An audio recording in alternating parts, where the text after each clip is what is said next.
Le missile hypersonique américain de plusieurs milliards de dollars est prêt à entrer en action. La bataille pour la domination des armes hypersoniques a officiellement commencé, et les États-Unis, la Russie et la Chine s'y livrent une fois de plus. Après les percées de la Russie et de la Chine dans le domaine des armes hypersoniques, les États-Unis lancent leur dernière initiative. Cette dernière initiative prend la forme d'une toute nouvelle arme hypersonique, connue sous le nom de missile Gambit, qui devrait permettre aux États-Unis d'économiser jusqu'à 516 millions de dollars tout en se déplaçant plus rapidement que tous les missiles hypersoniques précédents. Cela est rendu possible par le moteur du Gambit, qui est si puissant qu'il pourrait alimenter non seulement des missiles massifs, mais aussi des avions de chasse et des navires de la marine. Oui, les missiles hypersoniques sont bien plus que leur vitesse floue de Mach 5+, mais tout le monde ne le sait pas. Le missile hypersonique. En 2007, la NASA a défini le mot hypersonique comme le domaine de vol où la résistance de l'air devient le plus gros problème à résoudre, c'est-à-dire aux alentours de Mach 5. Par conséquent, le mot hypersonique peut être utilisé pour décrire la vitesse de tout véhicule qui se déplace à Mach 5 ou plus. Cependant, pour un missile hypersonique, il y a plus d'exigences à remplir. Le missile doit être capable de se déplacer à ces vitesses floues et aussi de manœuvrer dans une trajectoire erratique imprévisible pour échapper au système de défense aérienne. C'est cette capacité supplémentaire qui fait que les missiles hypersoniques se distinguent vraiment, et non leur vitesse. En fait, tous les missiles balistiques intercontinentaux du monde se déplacent à des vitesses hypersoniques, certains atteignant même Mach 20. Pourtant, on ne les appelle pas communément des missiles hypersoniques. En effet, les missiles balistiques intercontinentaux suivent une trajectoire elliptique prévisible qui rend leur destination facile à calculer. Ils sont donc plus faciles à intercepter qu'un coup de poing d'un enfant, d'autant que les systèmes de défense antimissiles sont de plus en plus perfectionnés. En revanche, les missiles hypersoniques d'aujourd'hui, qui restent manœuvrables tout au long de leur vol, sont plus difficiles à intercepter car les missiles de défense ne peuvent pas simplement voler sur leur trajectoire pour les intercepter. Les missiles hypersoniques changeraient simplement de direction si cela se produisait, et à des vitesses supérieures à Mach 5. Le missile de défense n'a pas de seconde chance. Le missile hypersonique se rapprocherait de sa cible plus vite que certains des ordinateurs les plus puissants ne pourraient calculer une nouvelle trajectoire. Outre leur vitesse, la difficulté de suivre ces missiles hypersoniques tient à la région de l'atmosphère dans laquelle ils évoluent. Ils volent beaucoup plus haut que les missiles subsoniques plus lents, mais beaucoup plus bas que les missiles balistiques intercontinentaux. Cela signifie qu'ils volent dans une zone intermédiaire que ni les États-Unis, ni la Russie, ni la Chine n'ont l'habitude de défendre. Pour couronner leur invincibilité, les missiles hypersoniques forment en vol des nuages de plasma qui absorbent les ondes radio et les protègent de la détection radar, ce qui en fait des armes furtives. Mais les missiles hypersoniques ont un énorme inconvénient. Ils sont très coûteux. Une récente analyse du ministère américain de la Défense indique que les armes hypersoniques en cours de développement pourraient coûter jusqu'à 106 millions de dollars chacune. Aucune économie ne pourrait survivre au tir de barrage d'une telle arme, ce qui est en fait la façon dont les missiles sont tirés, surtout dans les conflits entre pays voisins.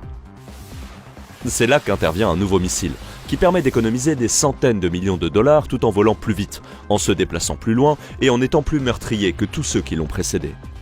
Il s'agit du nouveau missile Gambit. Le missile Gambit. En juillet 2022, la Defense Advanced Research Projects Agency, ou DARPA, a discrètement dévoilé le missile Gambit.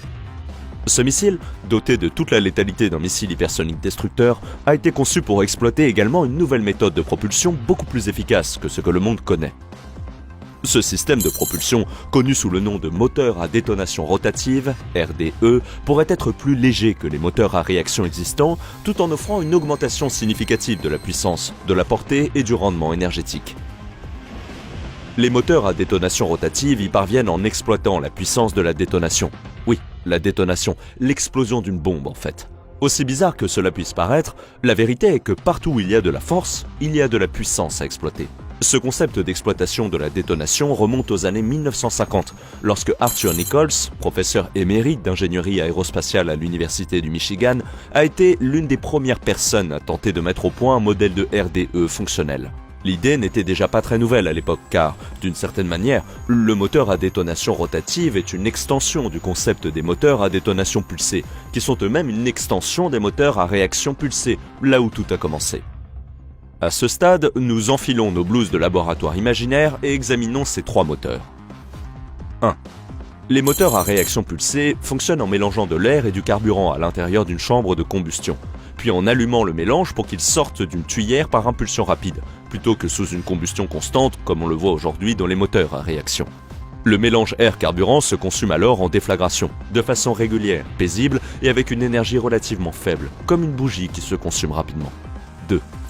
Dans le cas d'un moteur à détonation pulsée, qui est, à bien des égards, à l'origine du moteur à détonation rotative, le moteur utilise des explosions plutôt qu'une déflagration douce, car la détonation s'accompagne d'une énergie nettement supérieure et donc de choc 20 000% plus rapide que la déflagration. Il en résulte une plus grande poussée pour la même quantité de carburant, et en fin de compte, un système qui propulse un véhicule à des vitesses allant jusqu'à Mach 5 environ, l'introduction au domaine hypersonique. Mais le monde a largement dépassé le stade de l'introduction aux vitesses hypersoniques, et les missiles hypersoniques ont aujourd'hui la tâche pas si simple de faire passer Mach 5 pour une lenteur.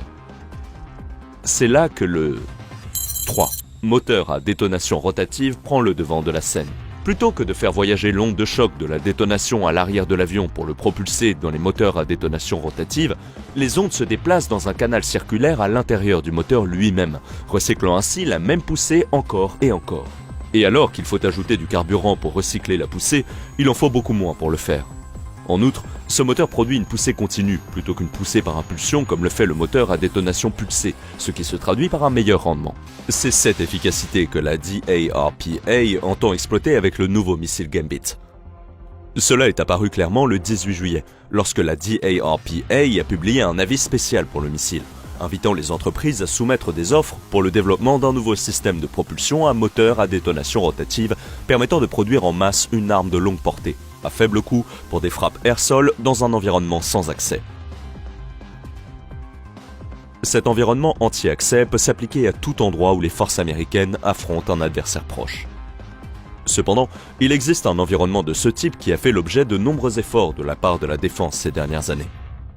La bulle de déni de zone de plus de 1000 milles qui s'étend des côtes chinoises grâce à une gamme croissante de systèmes d'armes anti-navires. Les chasseurs seraient le meilleur choix pour cet environnement, mais les principaux chasseurs américains basés sur des porte-avions, le F-35C et le FA-18 Super Hornet, ont chacun un rayon d'action de moins de 650 000, ce qui signifie qu'il faudrait faire naviguer les porte-avions dans des zones dangereuses pour lancer des sorties de combat en raison du manque de munitions à longue portée. Le missile Gambit pourrait résoudre ce problème.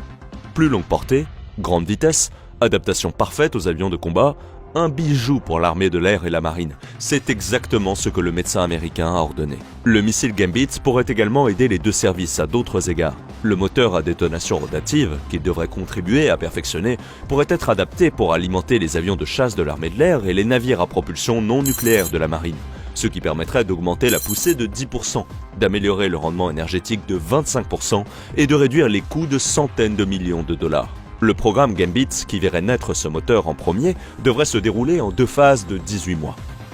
Au cours de la première, les concurrents achèveront leur conception préliminaire et procéderont à des essais limités, tandis que la deuxième phase finalisera les conceptions et aboutira à des essais en vol grandeur nature d'un système RDE.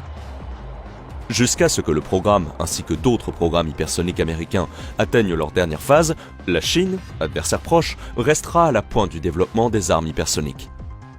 La Chine et non la Russie, car bien que la Russie soit souvent considérée comme le premier pays à mettre en service une arme hypersonique et le premier à l'utiliser au combat, il semble qu'il y ait une tromperie intentionnelle et que ces missiles hypersoniques russes ne soient en fait pas du tout des missiles hypersoniques. Comme nous l'avons dit précédemment, les missiles hypersoniques sont ceux qui peuvent manœuvrer et voler à des vitesses hypersoniques. Cependant, la désignation d'une arme comme missile hypersonique ne prend généralement en compte que les vitesses de Mach 5, de sorte qu'un missile qui ne peut pas manœuvrer est considéré à tort comme un missile hypersonique. C'est le cas des missiles hypersoniques russes, notamment le Kinzhal, qui est simplement un missile balistique à courte portée qui atteint des vitesses hypersoniques comme tous les missiles balistiques. En ce qui concerne la définition moderne d'un missile hypersonique, le DFZF de la Chine est actuellement le véritable missile hypersonique le plus avancé au monde, avec des vitesses et des capacités de manœuvre floues. Toutefois, son règne pourrait être de courte durée, car le nouveau missile Gambit de la DARPA continue de prendre forme à une vitesse impressionnante. Pour voir les deux missiles s'affronter dans une course, abonnez-vous à cette chaîne et mettez un like à cette vidéo, et nous verrons ce que nous pouvons faire. Merci de votre attention.